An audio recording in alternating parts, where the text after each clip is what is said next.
సుమన్ టీవీలో మీ personal and business promotions కోసం కింది నెంబర్కి కాంటాక్ట్ చేయండి. రైల్లో సైకో వీరంగం సృష్టించాడు. బీర్ బాటిల్తో భార్యాభర్తలపై దాడి చేశాడు. ఆర్పీఎఫ్ సిబ్బంది, ప్రయాణికులు అతి కష్టం మీద అతన్ని పట్టుకుని పోలీస్ స్టేషన్కు తరలించారు. ముంబై వెళ్లే ఎల్టీటీ రైలు కాకినాడ పోర్ట్ స్టేషన్కు, టౌన్ రైల్వే స్టేషన్కు బుధవారం ఉదయం 9 గంటలకు చేరుకుంది. 9 గంటల 10 నిమిషాలకు కదులుతున్న సమయంలో రైలు చివరి జనరల్ బోగిలో ఓ అఘంతకుడు వీరంగం సృష్టించాడు.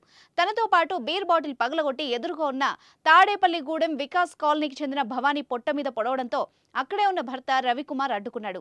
అతని పైన దాడికి పాల్పడడంతో చేతికి తీవ్ర గాయమైంది.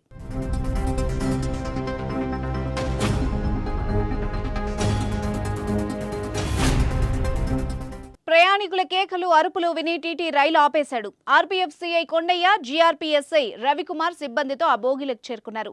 అగంతకుడిని పట్టుకుని చేతిలోని సీసా లాక్కుని రైలు నుంచి కిందకు దించారు. దీంతో వాళ్లను ప్రతిఘటిస్తూ జేబులో ఉన్న మరో గాజు ముక్కతో వాళ్లపైన దాడికి దిగాడు.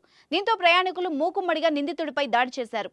మద్యం తాగి ఉన్నాడని కొందరు, గంజాయి మత్తులో ఉన్నాడని మరికొందరు ప్రయాణికులు తెలిపారు.